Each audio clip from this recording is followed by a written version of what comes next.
Namaku Sumiati. Usiaku sudah 63 tahun. Rambutku memutih, kulit tanganku berkeriput, dan langkahku tak lagi setegap dulu. Aku tinggal di sebuah rumah tua di pinggir kota. Rumah ini sudah menjadi saksi perjalanan hidup kami selama hampir 50 tahun. Cat dindingnya mulai pudar. Kayu pintu yang dulu kokoh kini lapuk dimakan waktu. Tapi bagiku, setiap sudutnya menyimpan kenangan manis sekaligus pahit. Aku tinggal bersama suamiku, Samsuri. Usianya hanya terpaut 2 tahun dariku. Dulu, dia adalah sosok yang kuat. Ia bekerja sebagai tukang kayu, membuat lemari, meja, dan kursi pesanan orang-orang di kampung ini. Tangannya kokoh, tubuhnya tegap, dan senyumnya hangat. Tapi semua itu berubah sejak penyakit itu datang. Samsuri divonis mengidap diabetes hampir 10 tahun lalu. Awalnya kami tak terlalu paham apa artinya penyakit itu. Kami hanya mengira, selama minum obat dan menjaga makan, semuanya akan baik-baik saja. Tapi kami salah. Perlahan-lahan, penyakit itu merenggut kekuatan tubuhnya. Luka kecil di kakinya tak kunjung sembuh. Matanya mulai rabun. Dan kini, ia hanya bisa terbaring di ranjang tua di kamar kami. Kami punya 3 anak. Semuanya sudah menikah dan tinggal di luar kota. Aku tak pernah melarang mereka pergi meraih kehidupan yang lebih baik. Tapi entah mengapa, jarak yang dulu terasa dekat kini seperti jurang yang tak bisa diseberangi. Telepon hanya datang sesekali. Dan ketika aku mengabarkan bahwa ayah mereka sakit parah, jawabannya selalu sama. "Maaf Bu, kami sibuk. Nanti kalau ada waktu, kami pulang." Waktu itu, entah kapan datangnya. Aku tak marah, tapi hatiku perih. Rasanya seperti menelan air mata sendiri. Kami berdua yang dulu membesarkan mereka dengan penuh kasih, kini di masa tua hanya saling bergantung satu sama lain. Setiap pagi, aku bangun lebih awal, menanak nasi, membuat bubur untuk suamiku, lalu mengecek lukanya. Aku membersihkan nanahnya pelan-pelan, mengganti perban, lalu mengelap tubuhnya dengan air hangat. Kadang ia meringis kesakitan, tapi tak pernah mengeluh. Ia hanya menatapku lama, seolah ingin berkata sesuatu, tapi bibirnya tak mampu mengucap. Hari-hari terasa panjang. Suara burung di halaman dan deru kendaraan di jalan depan rumah menjadi satu-satunya tanda bahwa dunia di luar sana masih berjalan. Kadang, tetangga datang sekadar menyapa, tapi tak banyak yang bisa mereka lakukan.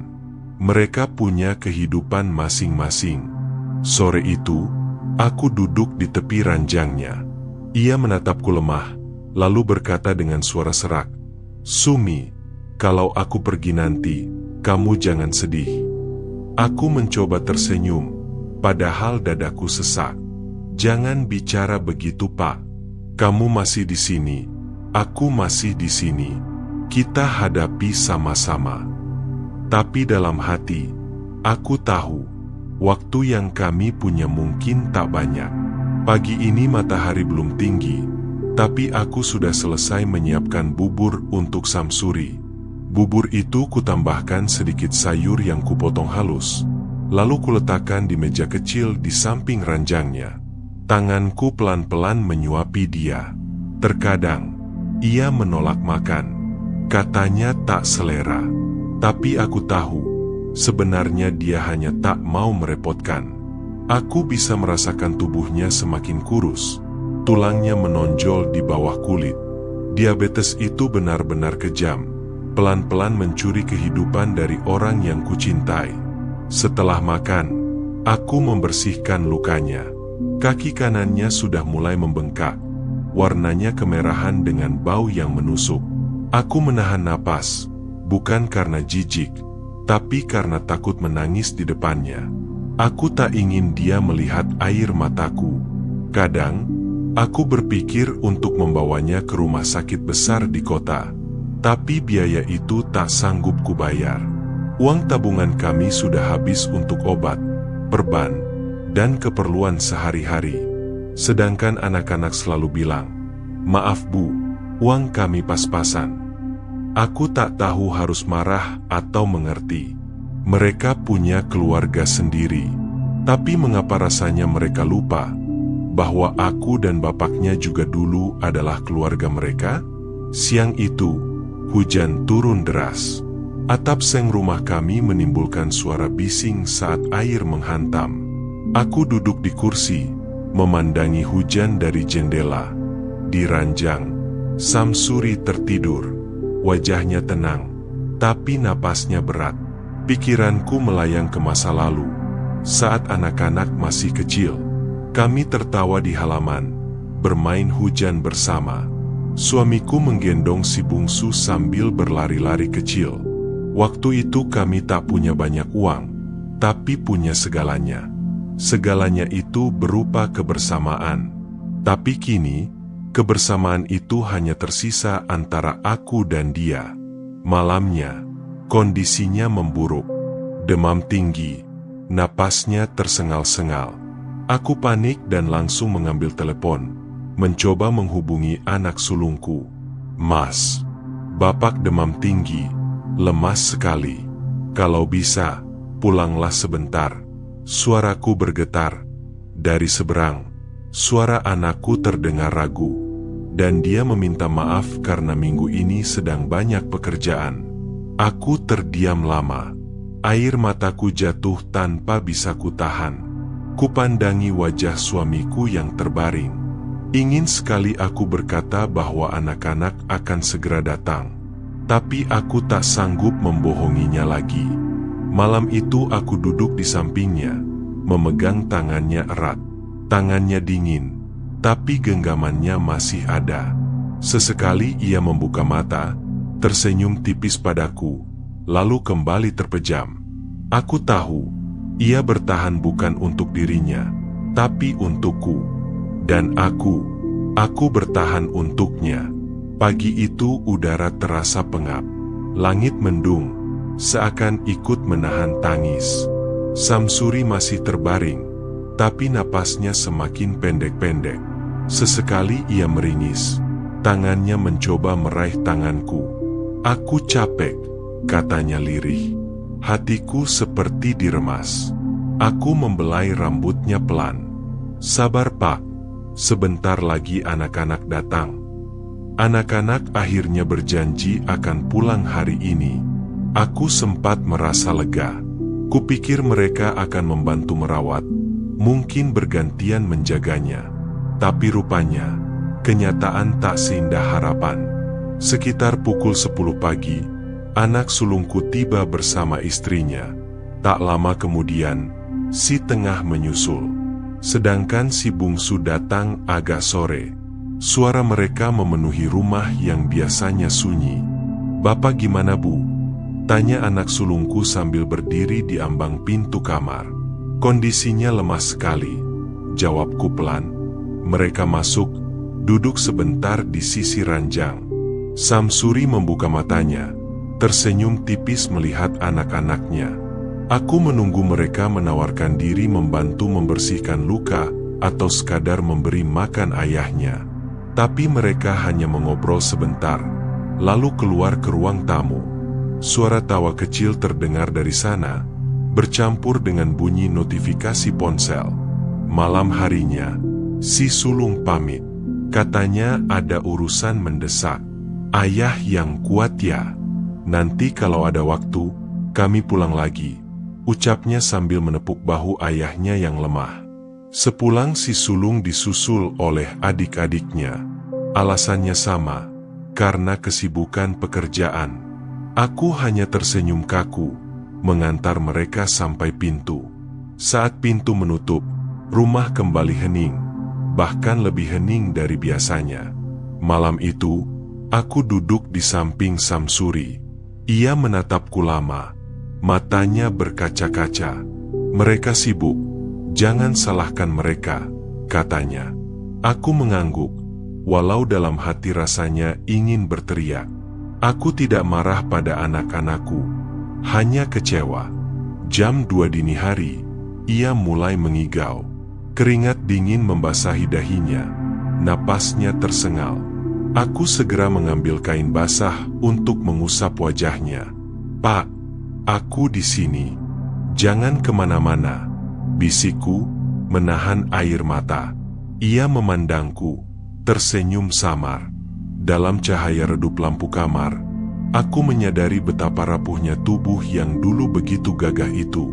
Hari itu, hujan turun sejak pagi. Angin membawa aroma tanah basah masuk melalui celah jendela yang sudah mulai rapuh. Aku duduk di sisi ranjang, menatap wajah Samsuri yang semakin pucat. Napasnya berat, seperti ada beban besar yang menahannya. Tanganku menggenggam tangannya erat, takut kehilangan hangatnya. Aku tahu, waktunya semakin dekat. Pagi tadi, ia sudah jarang membuka mata. Tapi setiap kali aku memanggil namanya, bibirnya mencoba bergerak, memberi tanda bahwa ia masih mendengar. Aku menyuapinya air putih seteguk demi seteguk, khawatir ia tersedak. Sambil mengusap dahinya, kenangan itu kembali datang. Aku teringat hari pernikahan kami, saat ia menjemputku dengan baju kemeja putih sederhana. Kami tak punya pesta mewah, hanya doa keluarga dan teman dekat. Tapi aku bahagia, karena aku tahu, hidup bersamanya akan penuh perjuangan dan cinta. Aku teringat saat ia pulang dari bengkel kayu dengan wajah penuh peluh, tapi tetap tersenyum membawakan sekantong kecil jajan pasar untuk anak-anak. Ia selalu memikirkan keluarganya lebih dulu, meski dirinya sendiri sering menahan lapar. Aku teringat semua tawa, semua tangis, semua hari yang kini hanya tinggal dalam ingatan. Sore menjelang malam, kondisinya makin menurun, dan napasnya semakin pelan. "Sumi, maaf, kalau aku banyak merepotkan," ucapnya terbata. Air mataku jatuh tanpa bisa kutahan. "Jangan bicara begitu, Pak. Kamu nggak pernah merepotkan. Dulu kita pernah janji, sudah dan sedang kita hadapi sama-sama." Beberapa menit kemudian, ia menarik napas panjang, lalu terdiam. Tanganku masih menggenggamnya, tapi aku tak lagi merasakan genggaman balik. Dadaku terasa hampa. Air mataku mengalir deras, membasahi tangannya yang kini dingin. Aku memeluknya erat, seakan ingin menahan kepergiannya. Tapi aku tahu, ia sudah bebas dari sakit yang selama ini mengikatnya. Malam itu, rumah tua kami dipenuhi keheningan yang berbeda. Bukan lagi sepi menunggu, tapi sepi kehilangan. Pemakaman dilakukan keesokan harinya. Hujan turun rintik-rintik, seolah langit pun ikut menangis. Aku berdiri memandangi tanah merah yang baru saja menutupi tubuh suamiku. Di sekelilingku ada anak-anak, cucu-cucu, dan beberapa tetangga. Tapi anehnya, aku merasa sendirian. Anak-anak memelukku dan mencoba menguatkanku. Lalu, 3 hari setelah kepergian ayahnya, mereka satu persatu pamit kembali ke kehidupan mereka. Aku tak menyalahkan mereka. Hidup memang berjalan, dan mereka punya kewajiban masing-masing. Tapi di sudut hati kecilku, aku berharap mereka bisa sedikit lebih lama tinggal di sini. Rumah tua itu kini terasa jauh lebih sepi. Ranjang di kamar kami hanya terisi satu sisi. Piring makan hanya untuk 1 orang. Suara batuknya yang dulu sering terdengar di pagi hari, kini tak ada lagi. Malam-malam menjadi panjang. Aku sering terbangun, berharap ia ada di sebelahku. Terkadang, aku masih memanggil namanya tanpa sadar, lalu baru ingat bahwa ia sudah tak di sini. Setiap kali duduk sendirian di kursi kayu dekat jendela, aku merenung. Aku dan suamiku sudah melewati puluhan tahun hidup bersama. Kami membesarkan anak-anak dengan segala keterbatasan. Kami tak pernah menuntut balas, hanya berharap saat tua nanti ada yang menemani. Dan pada akhirnya, aku ingin sekali berkata pada semua orang, terutama pada para anak di luar sana. Kalau orang tuamu sakit di usia senja, pulanglah. Jangan tunggu nanti. Jangan tunggu mereka pergi. Mereka tidak butuh banyak harta, tidak butuh hadiah mahal. Mereka hanya butuh tanganmu untuk menggenggam, matamu untuk menatap, dan hatimu untuk mendengar. Jangan biarkan orang tuamu menghadapi rasa sakit sendirian. Aku tahu, kehidupan sekarang sibuk. Tapi percayalah, tidak ada pekerjaan, tidak ada rapat, tidak ada urusan dunia yang lebih penting daripada menemani orang yang membesarkanmu. Aku sudah merasakan sendiri, bagaimana menunggu anak-anak di pintu dengan hati penuh harap, lalu hanya mendapat kabar, tidak bisa pulang. Rasanya seperti ditusuk pelan-pelan setiap hari. Jika kau punya orang tua yang masih hidup, pulanglah. Sentuh tangan mereka, tatap mata mereka, katakan bahwa kau sayang. Karena suatu saat nanti, yang tersisa hanya kenangan, dan penyesalan tak akan pernah mengubah apapun. Kini, aku menjalani hari-hari sendiri di rumah tua ini. Tapi aku bersyukur, karena di detik terakhirnya, suamiku masih bisa menggenggam tanganku dan mengatakan ia menyayangiku. Itu adalah hadiah terakhir yang akan kujaga sampai akhir hidupku. Dan aku akan terus mendoakan anak-anakku. Semoga mereka belajar dari ini, dan kelak, tidak membiarkan siapapun yang mereka cintai menanggung sakit sendirian. Rumah tua ini mengingatkanku bahwa cinta sejati tidak diukur dari banyaknya orang yang hadir di sekeliling kita, tapi dari satu hati yang setia. Terima kasih sudah menonton sampai akhir. Jika cerita ini menyentuh hatimu, jangan lupa subscribe, tinggalkan komentar, dan bagikan ceritamu di kolom bawah.